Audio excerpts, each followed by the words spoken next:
everyone, today is February 28th and I want to spend a little bit of time talking about upcycling today.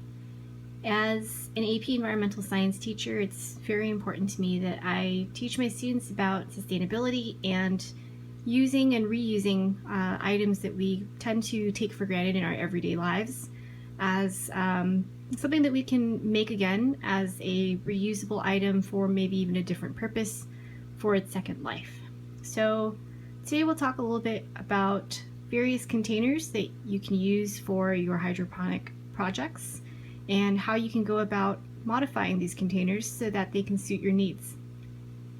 In front of us we have two containers that at first glance might not be easily recognizable. One of them, this black container on the left, is a container that previously held some gummy vitamins that I take every day, and the one in the middle where my passion fruit plant is growing out of currently, this is a container that you might find for things like fiber mix, various things that you just kind of want to keep dry, nuts.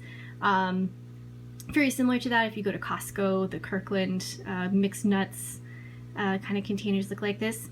But anyway, all I've done is I've taken a hole saw and I punched a hole into the top of the container with the hole saw and inserted my net pot. And so this is a quick video to show you what that process looks like, and then afterwards you can pretty much do this to any type of container that has a lid.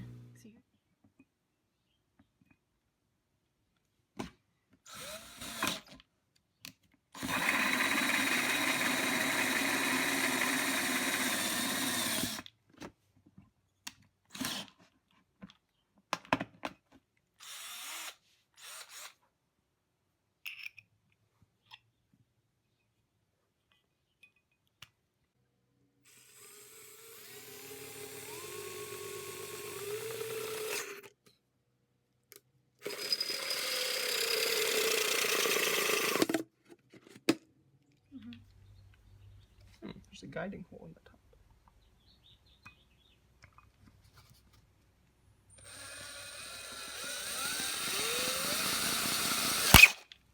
Ooh, this plastic snapped.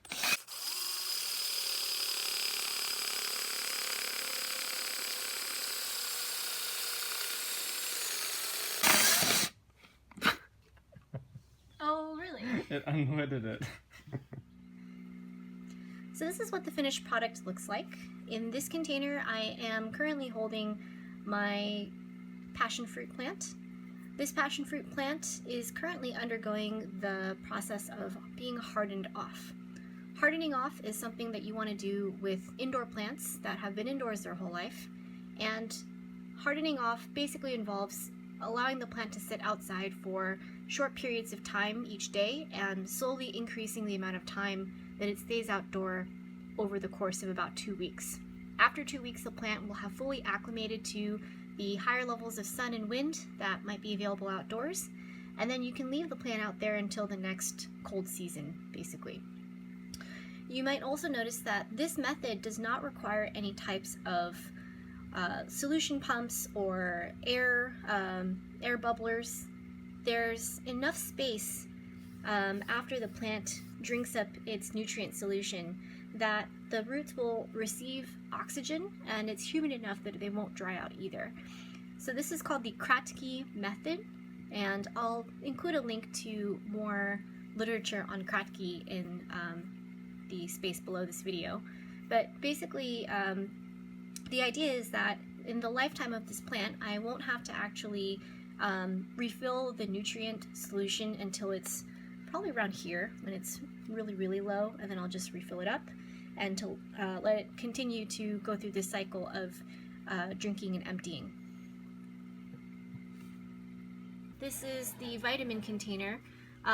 The mouth of this bottle just happens to be the right size for me to put most of this net pot into, but as you can see, it's not exactly the right diameter to fit completely inside of it. Otherwise it works just fine, and I just put this in to this container about a week ago.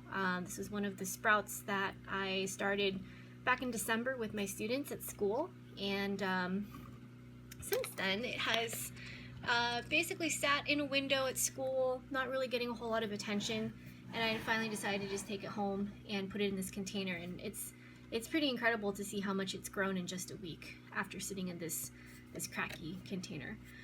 This particular container I painted black so that the nutrient solution wouldn't have too much exposure to sunlight, but I left a little window open so that I can see where the solution is at. It's been steadily decreasing, but not as quickly as this passion fruit plant. This guy's kind of a monster, so it drinks up solution very quickly. Another thing that I want to talk about in terms of upcycling is using things like salad containers and milk containers.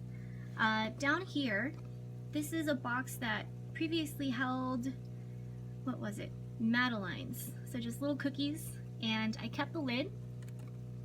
What I did before was I actually used these little cups that I used for an activity that I did with my students. After they were done with the activity, I put some peat packs into the cups, planted some seeds, and left them to germinate with the lid on top like this. And I punched some holes into it. There's just a couple of holes to let some of the moisture out so that it wasn't too humid. I didn't just steam everything. But basically when the plants got tall enough, I could just take the lid off. And here we have a lot of things. There's a lot going on in here. I have several different types of peppers and several different types of tomatoes, as well as some standard garden fare that I am hoping to try growing for the first time this year. So these little tags are actually made from milk containers. So I basically just took a standard 1 gallon milk container. I washed it really well so that there wasn't any residue on it. And what's nice is that since it's a milk container, it has that wax coating that makes it impermeable to liquid.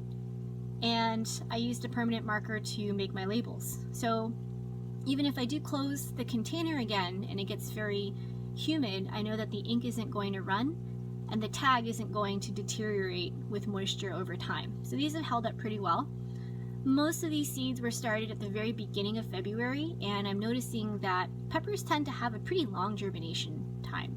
It took about 2 to 3 weeks actually for most of these peppers to germinate, but for the most part everything has sprouted, and I'm really excited to try growing several varieties of rainbow peppers this year, which are an ornamental that change from green to purple to white to yellow to orange to red throughout its ripening cycle.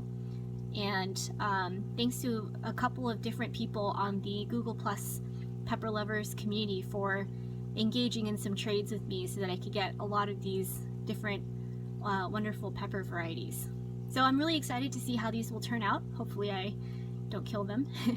So up above here, down here is the deep water culture chamber. And up here in this little dark area, this is a warm space that basically I have been using to germinate various seeds. And what I've got going on in here right now are some rock wool cubes with kumquat seeds.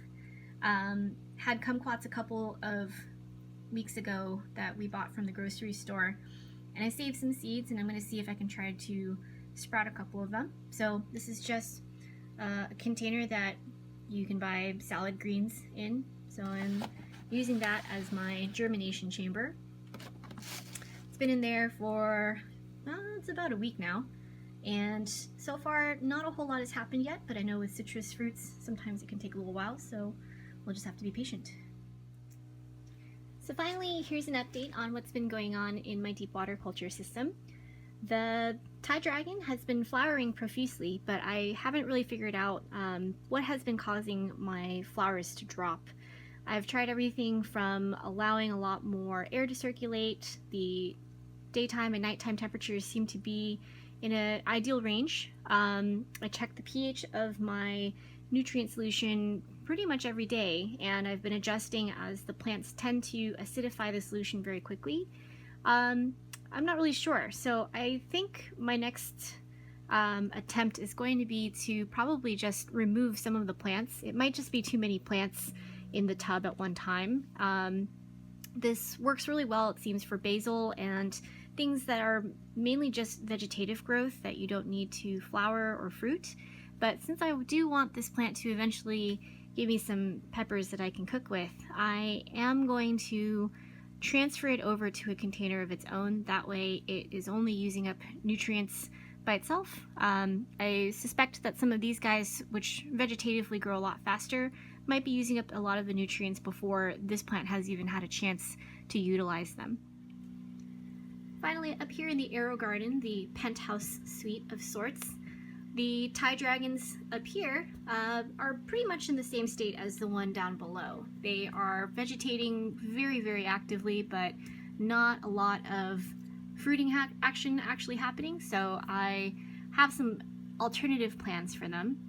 The Black Dragon is growing very, very quickly, and its height is actually exceeding the lamp of the Arrow Garden, and this is at the maximum height already. So what I've been doing is I've been actually tying it to the side of the table or the cabinet that it's on to try to help the plant to kind of just lean back a little bit. I think what I might actually do is make these plants into bonsai, or as they are kind of portmanteaued together, bonchi, so it's a bonsai chili. These plants grow quickly enough that you can actually make a decent bonsai with them very quickly. So in the future, I will post a little video to see how that progress is going and keep you updated on how that's looking. Hopefully, by the end of the next video, these chilies that you see right here will have grown a little bit bigger. So that's my hope. I, as you might have noticed, have chopped down the Vietnamese Black Dragon pretty substantially in order to help promote more energy direction towards fruiting those, 5 peppers that I have right now. So that's it. Thanks for watching, guys. Talk to you next time.